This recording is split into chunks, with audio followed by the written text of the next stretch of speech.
Hello everyone, my name is Jakub Kuzelek and I would like to welcome you on my video session, my first video session uh, and presentation at LAC 2020. Uh, Today I would like to present my work and work of my colleagues on exploring the exam strategies of the engineering students at Faculty of Mechanical Engineering of CTU Prague. At first, I would like to apologize for not seeing me because of the conditions I'm right now working in. I'm not able to provide a proper video, and of course, because of the conditions, you probably hear me from the video recording or recording because my home office, let's say home office, provides really poor connection, and it will be really problematic for me to join online. So at first, you can find this presentation slides on this address, and feel free to do whatever you want with them. And of course, if you remove some of the last parts of the URL, you can find my homepage there. So, and there is the contact information for if you wish, if you will have any desire to contact me. So, let's start. So, Faculty of Mechanical Engineering faces the problem of student dropout, especially in the first academic year. The numbers are approximately 40% of the students. So basically, what they want to do is to improve these numbers and increase the retention of the students because the demands of the industry and of course the government are to increase the qualified workforce. So many of the first year or freshman students are really failing their degree, and the main problem here is that the Faculty of Mechanical Engineering does not collect really deep and detailed data. They usually collect demographical information about the students and student outcomes of each course. There is no, let's say, centralized data warehouse which collects all the information regarding online teaching and things like that. Basically, every research group or um, research department have their own way to distribute materials and to teach online, to deliver the teaching online to the students. What is really critical for the students, especially in the first academic year, is to pass the exams. There are two types of courses. One which has uh, you don't need to pass the exam. There is only some minor requirements during the semester, and there are exams courses which are the most important ones, and students have only the limited number of attempts to pass them. So basically, because of this critical point, we lie the question: how successful students plan their exams. This is like the most important thing in the exam period, which ends every semester at the CTU. How to plan it properly and to enable the student to have enough time for preparation for the exam of one of the course. And of course, not each of the course exam is the difficult one, but if you are like struggling or taking the exams in not really optimal way, you might probably face the difficulties to pass all the exam in the limited time you have.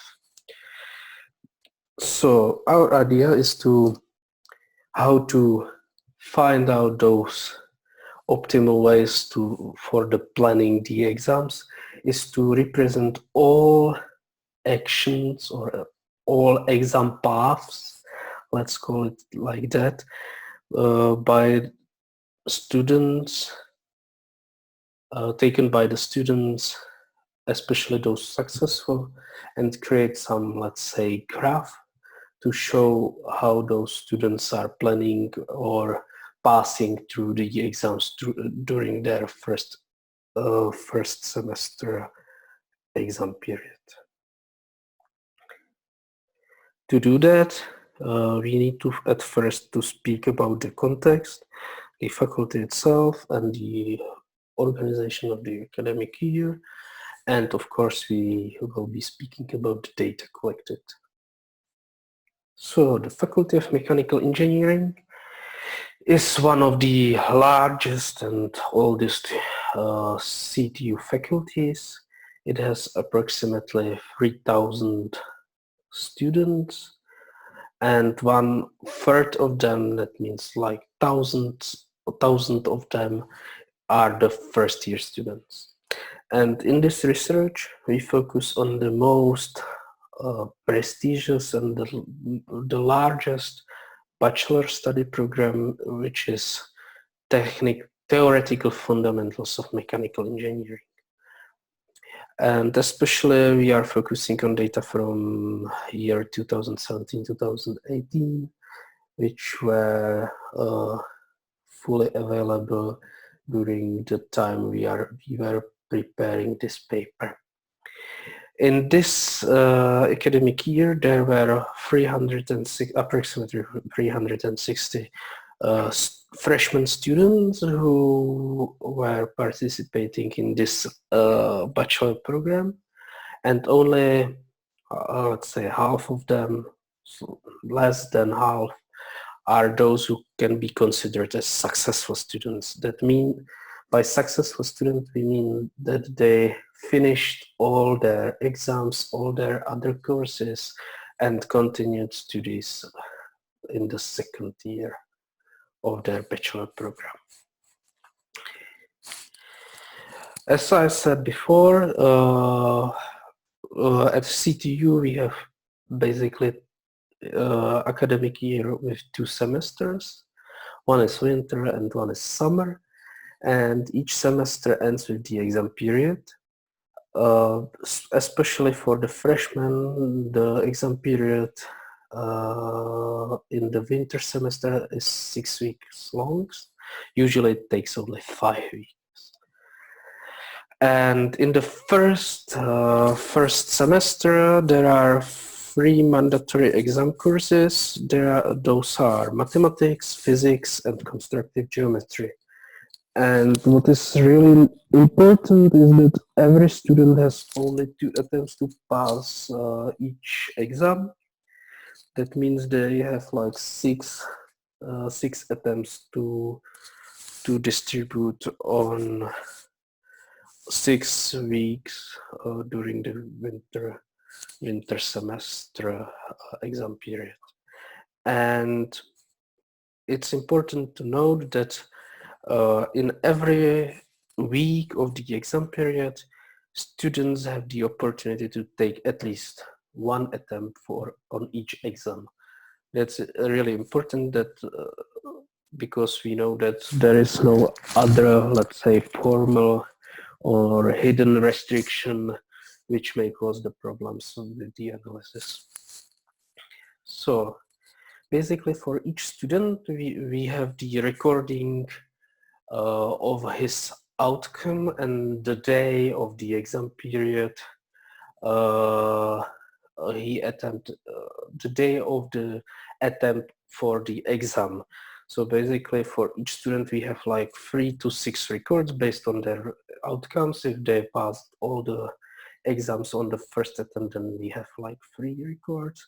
If they passed or failed all the exams on the second attempt, then we have like 6 records, and usually students have like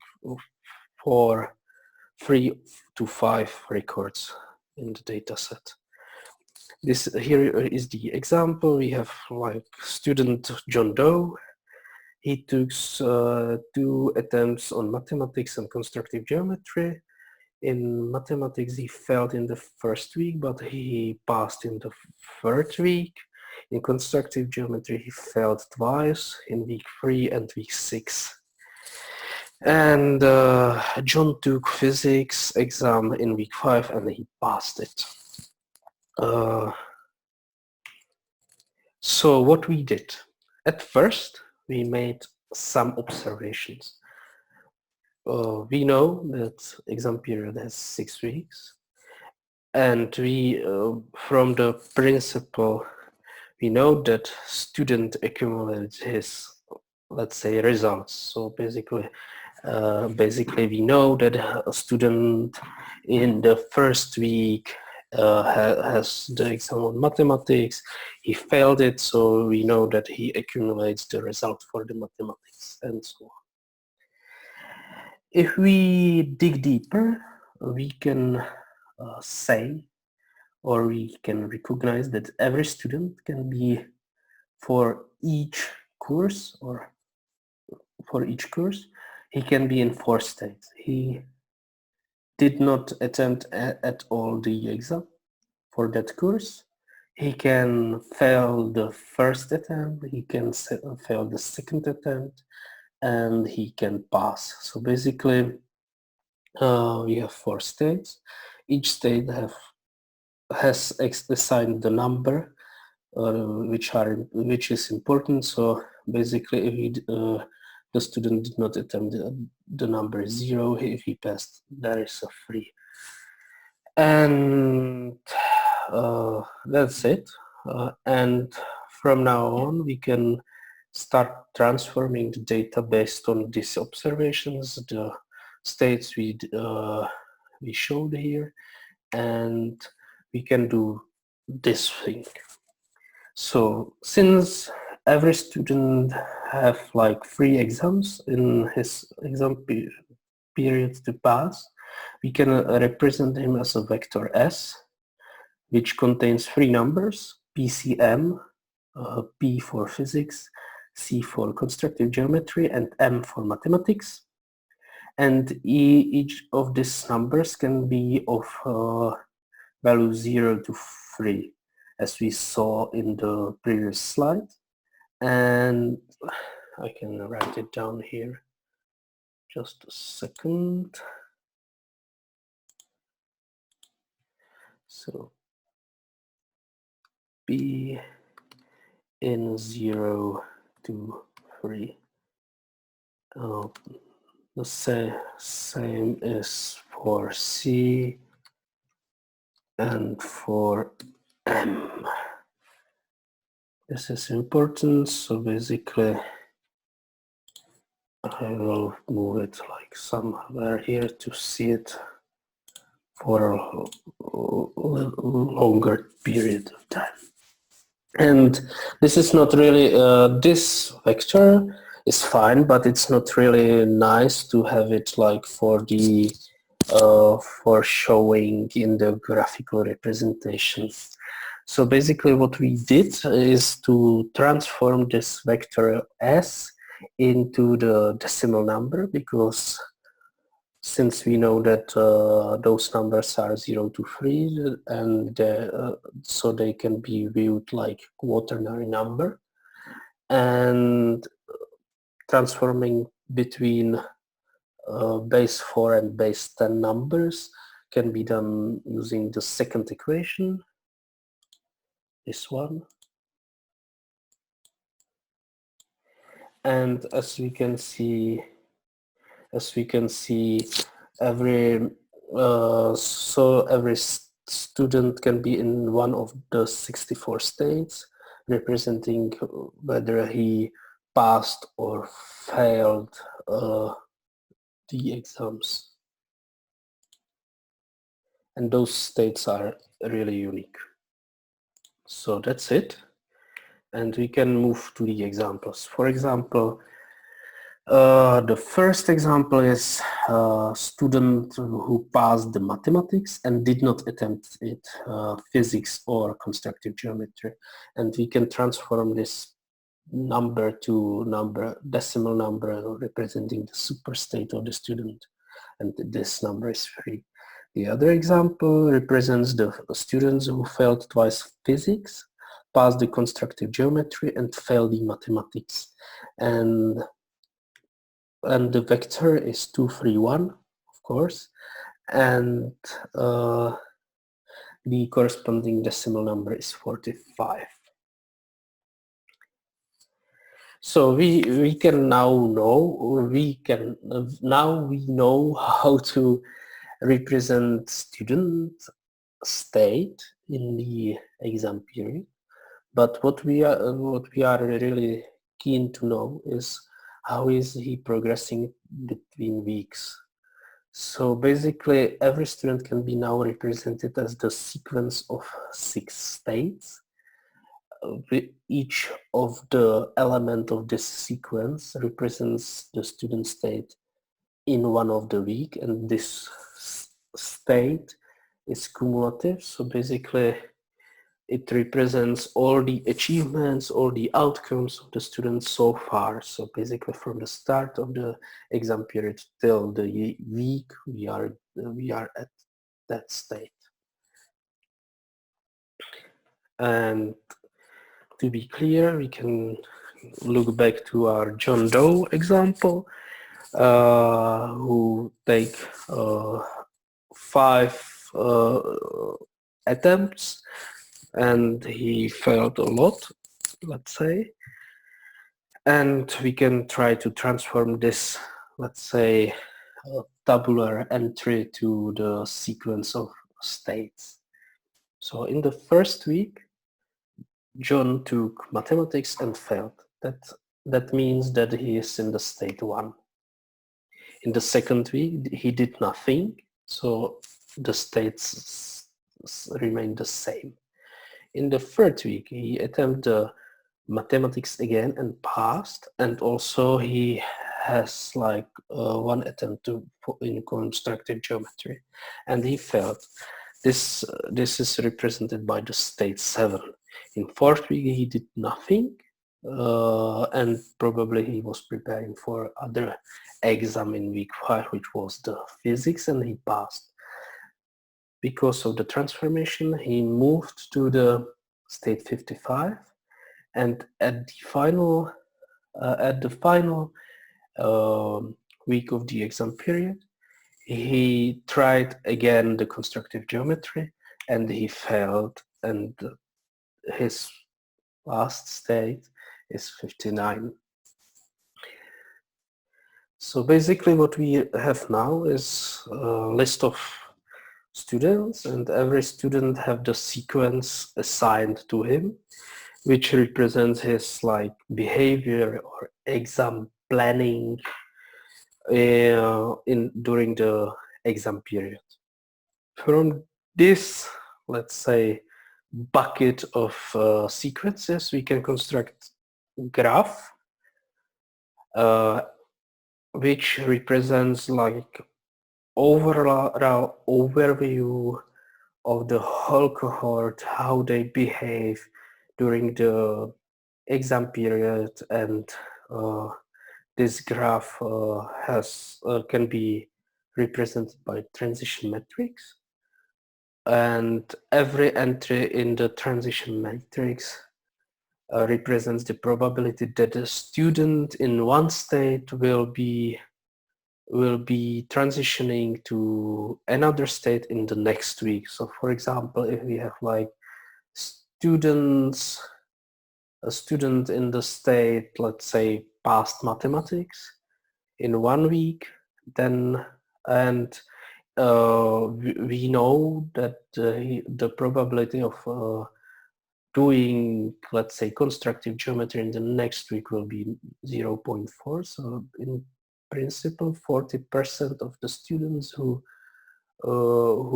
have mathematics in this week decided to do another exam in the next week, and it will be constructive geometry. The 40% they will pass that.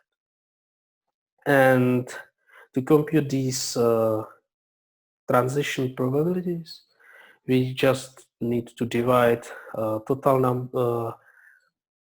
number of students who transition between the state S to Si to Sj with the total number of students in state Si. And when we constructed this transition matrix, we can use it for creating like visualization and using the graph. And of course, you might notice that this transition matrix also represents a non-homogeneous Markov chain. So so there are like other possibilities to analyze this this matrix or this graph, which represents the states of the observed phenomena. And the results are those. You can see two graphs, they are similar. Basically, what is the difference is that on the top graph, you can see the states for every week. Every week we have like 6 layers. Every layer represents 1 week. So, for example, green one represents the 3rd week. And in every layer you have like bubbles, and every bubble represents 1 state, and the number in the bubble is the number of states we are looking at. And the edges or arrows between the layers represents the probability of transitioning between the states. So basically, if we look on the first on the 3rd state, let me just point it for you. So if we look on the state 3, which represents that students in this state pass the mathematics, the most of them will probably pass the will transition to the state 15, which is here, and that means that they will probably do constructive geometry in the 2nd week and pass it. So that's the first graph, and the second graph is the same, only the labels of the bubbles are different, and these labels represent not the state but the number of students in that state.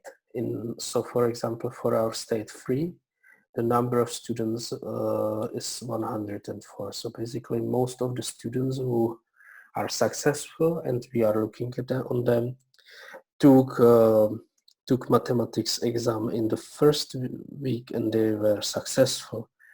And if we look deeper, we can, for example, see that from those 104 students who took mathematics and achieved it, most of them transitioned to the state 15, which represents passing the mathematics and constructive geometry. And those students were 73 students in those of all the students who passed the mathematics and constructive geometry in the in the 2nd week. Of course, there's like huge portion of the students who did nothing in the 1st week, but they then continue by passing mostly the mathematics, which is here. And only a few, especially 15 students, took 2 exams.